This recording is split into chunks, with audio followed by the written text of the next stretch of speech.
बिस्मिल्लाहिर्रहमानिर्रहीम, अस्सलाम वालेकुम। Welcome to quick review. और क्विक रिव्यू में करंट अफेयर्स के अंदर और वर्ल्ड अफेयर्स के अंदर आपका वेलकम है। वर्ल्ड अफेयर्स की सीरीज़ के अंदर आज हम डिस्कस करने लगे हैं जी रशिया चाइना समिट 2024, यानी कि रशिया और चीन के जो सरबराहान हैं इनकी जो मुलाकात हुई है, रिसेंट जो मीटिंग है, और ये एक 2 दिन का जो है वो आप ये कह लें कि समिट रहा। तो इस समिट के अंदर क्या बातें हुई हैं, पुतिन साहब ने क्या जो है वो मैसेज दिए, और शी जिनपिंग साहब आपको पता है कि अभी जो है 5 डेज़ के विजिट के ऊपर ये यूरोप गए हुए थे, तो वहाँ से भी कुछ चीज़ें अपने साथ लेके आए हैं। तो यहाँ पे इनके बीच में काफ़ी इंपॉर्टेंट डेवलपमेंट्स हुई हैं, तो इसको आईआर के तनाजुर के अंदर देखते हैं कि क्या डेवलपमेंट्स हैं। और जो चाइना है उसने री इन्फोर्स किया है अपना जो 12 पॉइंट्स पीस प्रपोजल है यूक्रेन के हवाले से, उसको भी डिस्कस करते हैं। तो अब देखिए, सबसे पहले तो अगर हम समिट की बात करें तो समिट की डेट क्या है जी, मई 16 और 17, यानी 16 और 17 मई को जो है ये समिट हुआ। और कहाँ पे हुआ जी, चाइना के अंदर हुआ। ठीक है, यानी चाइना ने जो है वो इसे होस्ट किया। और इसकी इंपॉर्टेंस की बात करते हैं तो देखिए, ये इसलिए इंपॉर्टेंट है कि इस टाइम पे जो पुतिन साहब हैं, एक तो वो पूरी दुनिया इनको क्रिटिसाइज कर रही है, और 5वीं दफा ये सदर इलेक्ट हुए हैं। जी हाँ, 5वीं दफा ये दोबारा से जो है वो सदर इलेक्ट हुए हैं। और सदर बनने के बाद ये इनका आप ये कह लें कि फर्स्ट जो है वो टूर है चाइना का, तो इसलिए काफी ज्यादा इंपॉर्टेंट है कि वो, अब जाहिर बात है जब हम पाकिस्तान के अंदर जो कोई बंदा इलेक्ट होता है, जैसे वज़ीर आज़म बनते हैं, तो सबसे पहले सऊदी अरब जाते हैं, और सबसे जो देरीना दोस्त हैं पाकिस्तान के, उस दोस्ती को जो है वो रीइंफोर्स किया जाता है कि भाई अब नई गवर्नमेंट जो है वो भी उसी पॉलिसी पे चलेगी जिस पे पुरानी थी। तो इसका मतलब यहाँ पे भी पुतिन साहब इलेक्ट हुए, तो उससे पहले भी उनकी दोस्ती थी, और यहाँ पे फिर से वो जो है वो मुलाकात हुई है चाइना के शी जिनपिंग साहब से, ने आगे बताया है या दुनिया को मैसेज दिया कि भाई हम जो है वो साथ साथ खड़े हैं, चाहे आप चाइना को जो है वो आइसोलेट करने की बात करें या उसके लिए जो है अलायंसेस बनाएं, या फिर आप जो है वो रशिया को लेके जो है अगर बात करते हैं कि भाई रशिया जो है वो पीछे हट जाए, उसको आइसोलेट किया जाए, या नेटो जो है उसके खिलाफ इस टाइम पे आपको पता है कि अलायंस बना हुआ है, तो ये मैसेज जो है वो कन्वे करने की कोशिश की गई है। तो ये काफी इंपॉर्टेंट है। और इसके आखिर में जो है जॉइंट स्टेटमेंट जो है वो दी गई है स्ट्रेटेजिक पार्टनरशिप की। जी हाँ, यानी कि दोबारा से जो है वो इस बात को रीइंफोर्स किया गया कि हमारी जो स्ट्रेटेजिक पार्टनरशिप ऑलरेडी चल रही है, हम उसको मजीद जो है स्ट्रेटेजिक पार्टनरशिप को आगे लेके चलेंगे, चाहे दुनिया क्या भी कहती है। अब उसमें साथ में वो ये क्या कह रहे हैं जी कि भाई ये जो इस टाइम पे जो हालात बने हुए हैं दुनिया के, वो बहुत ज्यादा क्योटिक हैं, बहुत ज्यादा ऐसे हालात हैं कि आप देख लें 2 वॉर इस टाइम पे लगी हुई हैं। ऐसे ही है, तो 2 वॉर हैं, एक साइड पे जो है वो रशिया यूक्रेन वॉर है, और पूरे का पूरा वेस्ट जो है वो रशिया के पीछे पड़ा हुआ है। दूसरी साइड पे इजराइल और पैलेस्टाइन वॉर है, और इजराइल को फुल टाइम सपोर्ट किया जा रहा है वेस्ट की तरफ से। ठीक है, तो ये क्योटिक वर्ल्ड है। ऐसे में स्टेबलाइजिंग फोर्स के तौर पे ये कहते हैं हमारे रिलेशंस हैं कि हम जो है पूरी दुनिया अफरा तफरी का शिकार है, लेकिन हम मिलके चल रहे हैं और मिलके आगे बढ़ रहे हैं। तो ये काफी इंपॉर्टेंट स्टेटमेंट्स जो इन्होंने दी हैं कि भाई ये जो हमारी पार्टनरशिप है, अब जाहिर बात है ये इन्फ्लुएंस करेगी ग्लोबली, कि ग्लोबली जब कोशिश की जाती है रशिया को अकेला करने की या चाइना को, तो वहीं पर अगर ये साथ खड़े होते हैं तो ये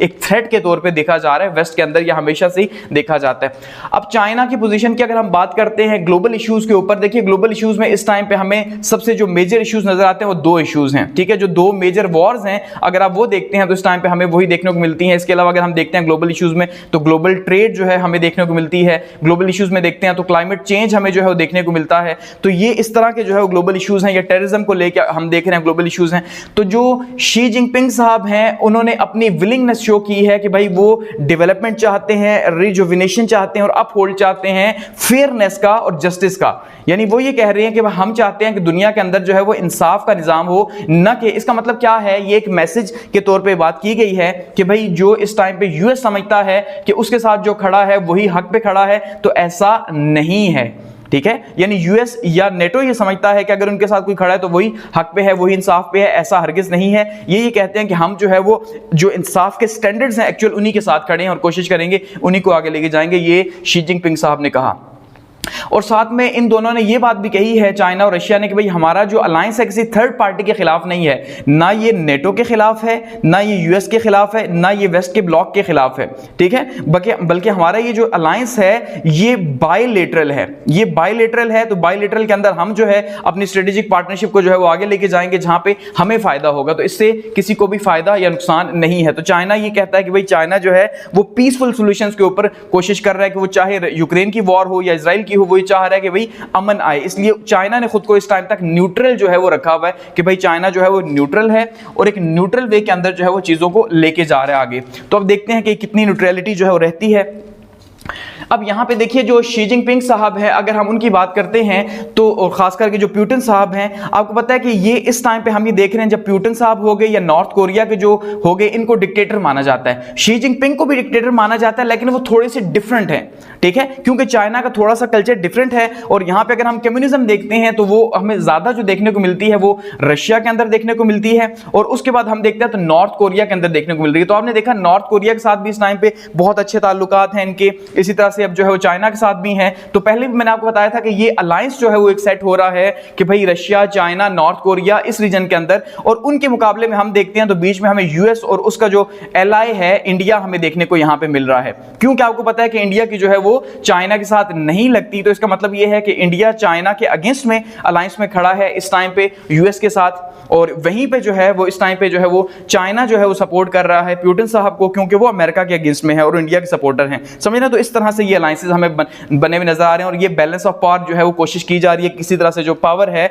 आईआर के अंदर उसको बैलेंस किया जाए अलायंसेस के थ्रू।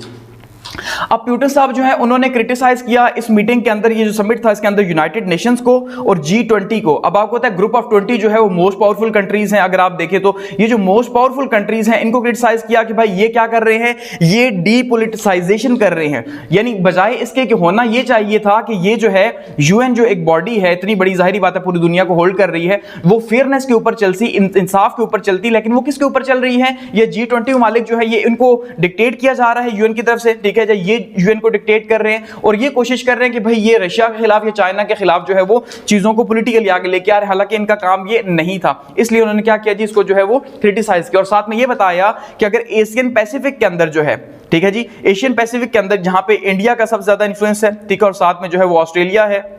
हम देख रहे हैं जो कि एलआई है, और साथ में हम देखते हैं कि अमेरिका यहाँ पे खुद उसके दोस्त मौजूद हैं, इत्तेहादी मौजूद हैं, और जापान है यहाँ पे। तो ये कहा जा रहा है कि भाई एशियन पैसिफिक के अंदर अगर हमें कोई भी थ्रेट होता है तो हम मिल के जो है उसको लड़ेंगे। जी हाँ, यानी एशियन पैसिफिक के अंदर क्या थ्रेट हो सकता है, देखिए जैसे ओकस जो है वो बनी हुई है। अब ये ओकस हमें पता है कि ये तीन ममालिक की जो है वो बनी हुई है, यूएस है इसके अंदर, यूके है इसके अंदर, और ऑस्ट्रेलिया इसके अंदर, यानी ये गोरों की जो है वो एक बनी हुई है तंजीम, ठीक है, जिसका पर्पस प्योरली चाइना को पैसिफिक ओशन के अंदर रोकना है, एशियन पैसिफिक ओशन के अंदर। तो इसलिए यहां पे इन्होंने इस बात को रीइंश्योर किया कि अगर एशियन पैसिफिक के अंदर वॉर लगती है, खास करके ताइवान के इशू के ऊपर, तो ये बात कही है पुतिन साहब ने कि भाई ताइवान जो है इसमें कोई शक नहीं है, क्या कह रहे हैं कि ताइवान, इसमें कोई शक नहीं है कि ताइवान जो है वो किसका हिस्सा है जी, चाइना का हिस्सा है, ये पुतिन साहब कह रहे हैं। तो इसलिए इसका मतलब ये है कि वो अमेरिका के स्टैंड को नहीं मानते कि भाई ताइवान आजाद है, बल्कि वो चाइना की गवर्नमेंट को मान रहे हैं और कह रहे हैं कि अगर कल को यहां पे वॉर होती है तो जाहिर बात है वो चाइना का साथ देंगे। तो ये एक बहुत बड़ा थ्रेट है कि भाई अगर यहां पे भी एशियन पैसिफिक के अंदर होती है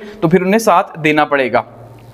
अगर ट्रेड एंड कॉपरेशन की बात करते हैं तो बायलैटरल ट्रेड और रशिया और चाइना के बीच में ऑलरेडी चल रही है, और खास करके लास्ट डिकेड के अंदर पिछले 10 सालों में जो है वो ये कहा जा रहा है 70% इंक्रीज हुई है ये ट्रेड, ठीक है जी, ये बड़ी है। तो अब ये मजीद कहा जा रहा है कि इसको मजीद स्ट्रेंथन किया जाएगा और नई जो है वो ट्रेड पॉलिसीज लेके आई जाएंगी और इंटरनेशनल रिलेशंस के हवाले से जो है वो मजीद आगे बढ़ा जाएगा। हिस्टोरिकल कॉन्टेक्स्ट की अगर हम बात करते हैं तो 40 ये कहा जा रहा है कि पिछले 10 सालों में जो है, पिछला जो डिकेड है, 40 बार मुलाकात हुई है इन दो की। तो इसका मतलब ये ओल्ड फ्रेंड्स हैं, वो स्ट्रेटेजिक अलायंस जो है इनका चला आ रहा है पिछले 10 साल से। वैसे तो इनका जो अगर हम देखते हैं तो 75 ईयर्स जो है वो ये सेलिब्रेट कर रहे हैं इनकी जो डिप्लोमेटिक रिलेशनशिप है, लेकिन जो स्ट्रेटेजिक अलायंस है, जब से आपने देखा कि यूएस जो है वो चाइना के अगेंस्ट हुआ, ठीक है जी, और उससे पहले जाहिर बात है सोवियत यूनियन तो पहले भी उसके खिलाफ ही था जो बाद में रशिया बना। तो इसलिए जो है चाइना ने भी अपना जो जब से पावर हासिल की है, दोबारा से इकोनॉमिक पावर बना है, तो उसने रशिया को अपना करीबी दोस्त ही समझा है। तो ये कह रहे हैं कि भाई हमारी दोस्ती में कोई लिमिट नहीं है, ये बता रहे हैं, और ये न्यू एरा है,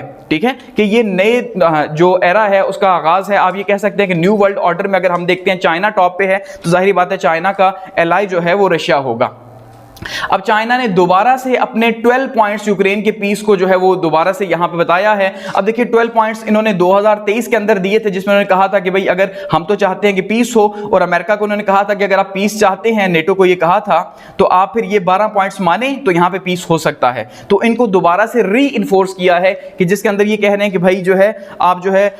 वॉर खत्म करें और आपस में बातचीत करें। तो उसमें इसको इन 12 पॉइंट्स को जो है यूक्रेन ने भी एक्सेप्ट किया था और कहा था कि हम इन 12 पॉइंट्स को मान सकते हैं, लेकिन अगर हमारी जो भी बातचीत होती है तो जितना भी हिस्सा रशिया ने जो है वो कब्जा किया हुआ है, यानी रूस के पास जितना इलाका चला गया वो इलाका अगर ये वापस कर दे यूक्रेन का, जितना भी यूक्रेन का इलाका इनके पास है, तो हम जो है ये बातचीत कर सकते हैं और 12 पॉइंट्स आपके चाइना के मान सकते हैं। और उन्होंने चाइना को कहा था यूक्रेन ने कि भाई आप अपने पॉइंट्स आगे लेके चले, क्योंकि उन्हें पता है कि इस टाइम पे चाइना ही एक ऐसी पावर है जो रशिया को जो है वो एंगेज कर सकता है और रशिया उसकी बात मानेगा, अदरवाइज रशिया किसी पर ट्रस्ट नहीं करता। अब अगर इन 12 पॉइंट्स को देखते हैं ब्रीफली, तो देखिए 12 पॉइंट्स चाइना ने क्या दिए थे। सबसे पहले कहा था कि सुवरेनिटी की रिस्पेक्ट करना है हर मुल्क की, यानी इसका मतलब है कि चाहे वो रशिया हो, ठीक है, या चाहे वो यूक्रेन हो, दोनों की सुवरेनिटी का रिस्पेक्ट होनी चाहिए। दूसरा उन्होंने कहा था कि भाई ये जो कोल्ड वॉर मेंटेलिटी है इसको खत्म करना चाहिए। ये लास्ट भी हमने कहा कि जितने समिट होते हैं इसके अंदर चाइना बार बार यही कहता है कि कोल्ड वॉर मेंटेलिटी, यानी जो 1950s की मेंटेलिटी थी 20th सेंचुरी की, कि जिसके अंदर आपने देखा था कि ब्लॉक पॉलिटिक्स थी।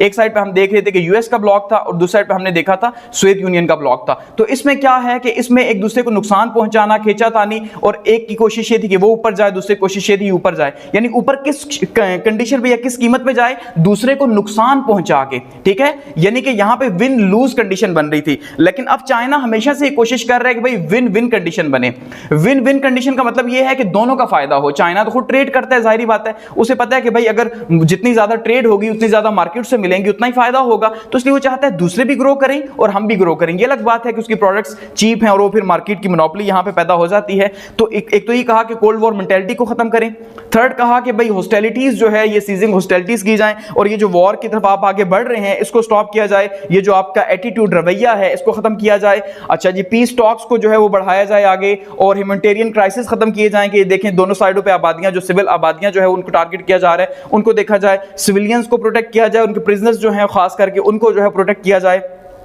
और न्यूक्लियर प्लांट्स की सेफ्टी के हवाले से चाइना ने बात की थी कि भाई किसी को भी जो है वो न्यूक्लियर प्लांट्स के ऊपर अटैक की इजाजत नहीं होनी चाहिए, ना रशिया को, ना चाइना को, ना ही किसी और वर्ल्ड पावर को। और ये कहा कि स्ट्रेटेजिक रिस्क जो है उसको रिड्यूस किया जाए कि भाई अगर आप ये समझते हैं कि आप न्यूक्लियर वेपन्स यूज करेंगे, इस तरह से मिसाइल जो रशिया ऑलरेडी इस्तेमाल कर रहा है, तो वो आपने नहीं करना, ये चाइना की तरफ से कहा गया। अच्छा जी, ग्रेन एक्सपोर्ट्स को जो है चाइना ने कहा कि फैसिलिटेट करना, जो आपने लास्ट टाइम हमने डिस्कस की थी ब्लैक सी जो ग्रेन डील है उसको आपने देखा था कि भाई जिसके अंदर रशिया भी, टर्की की भी शामिल हैं, तो वो रशिया से सारे का सारा जाता है। तो उन्होंने कहा था कि भाई ये जो फूड के एक्सपोर्ट्स हैं इसको न रोका जाए। 10 पॉइंट पे उन्होंने कहा था कि भाई जो यूनिलैटरल सैंक्शंस हैं इनको रोका जाए, यानी कि आप सिर्फ रशिया के ऊपर ही सैंक्शंस लगा रहे हैं, किसी एक मुल्क को टारगेट ना किया जाए, ठीक है, तो ये यूनिलैटरल सैंक्शंस रोकी जाएं। 11 पॉइंट पे उन्होंने कहा था कि इंडस्ट्रियल और सप्लाई चेन जो है इसको इसी तरह से मैनेज किया जाए, उसको मुतासर ना किया जाए, चाहे वो यूक्रेन की हो या रशिया की हो, ठीक है। और 12 पे उन्होंने कहा था कि भाई इसके बाद आप ये बताएं कि जब वॉर खत्म हो जाएगी तो पोस्ट वॉर के बाद रिकंस्ट्रक्शन कैसे होगी, तामीर नो जो है वो कैसे होगी, तो तामीर नो के ऊपर भी बात की। तो ये वो 12 पॉइंट्स थे जिसको यूक्रेन ने भी एक्सेप्ट किया था। तो इसलिए चाइना ने फिर से इनको रीइंफोर्स किया कि भाई आप इन पॉइंट्स को माने और इस वॉर को खत्म करें, जबकि चाइना इस बात पे, रशिया जो है उस बात पे एग्री है, लेकिन फिलहाल अमेरिका की तरफ से या नेटो की तरफ से इसके ऊपर हामी नहीं भरी गई, ठीक है जी। अगर इंटरनेशनल ऑर्डर की बात करते हैं तो ये कहा जा रहा है इस टाइम पे एक्सपर्ट्स की तरफ से कि जो रशिया और चाइना है इस टाइम पे ये न्यू वर्ल्ड ऑर्डर को जो है शेप कर रहे हैं और ये रीशेप कर रहे हैं इंटरनेशनल ऑर्डर्स को, ठीक है। कि जो पहले न्यू वर्ल्ड ऑर्डर था जो 1945 के बाद जो है हमने देखा वो स्टार्ट हुआ, वो 1945 के बाद जो स्टार्ट हुआ उसके अंदर अमेरिका जो है उसने दुनिया को लीड किया और वेस्ट ब्लॉक ने लीड किया। लेकिन अब हम जो देख रहे हैं जो न्यू वर्ल्ड ऑर्डर हमें नजर आ रहा है वो न्यू वर्ल्ड ऑर्डर जो है वो चाइना उसको लीड करने की कोशिश कर रहा है। तो ये एक रीशेप हो रहे हैं हमारे अलायंसेस जो है। और आपको पता है कि रशिया और चाइना दोनों जो है वो सिक्योरिटी काउंसिल के परमानेंट मेंबर्स हैं, तो इनके ऊपर कोई पाबंदी नहीं लगाई जा सकती या ना ही इनके खिलाफ किस तरह से एक्शन लिया जा सकता है। तो अल्टीमेटली ये न्यू वर्ल्ड ऑर्डर को लीड कर सकते हैं अपने साथ अलायंसेस मजीद शामिल करके। चाइना जो है वो चाहे BRI के थ्रू करे, ठीक है जी। इसी तरह से रशिया जो है आपको पता है कि अफ्रीकन कंट्रीज के अंदर उसकी इन्वेस्टमेंट मौजूद है, तो ये कोशिश कर रहे हैं कि अपने आप को पावरफुल किया जाए।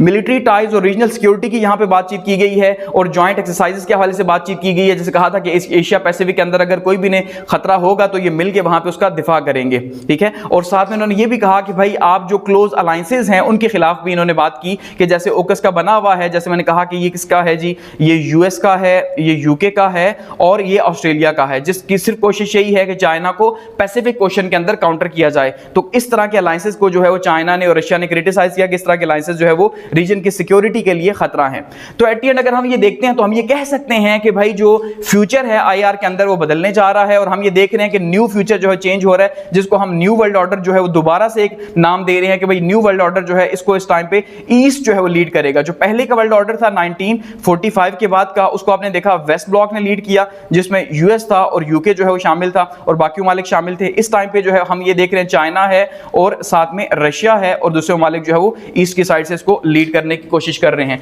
तो अब यही हो सकता है कि बैलेंस ऑफ पावर को मेंटेन किया जाए दोनों साइड से, ठीक है, ताकि किसी एक के हाथ में मोनोपोली ना जाए, ना चाइना रशिया के हाथ में ना यूएस यूके के हाथ में। तो बैलेंस ऑफ पावर को मेंटेन रखा जाए और डिप्लोमेसी के थ्रू जो है वर्ल्ड के अंदर पीस को बहाल किया जाए। ठीक है, थैंक्स फॉर वॉचिंग।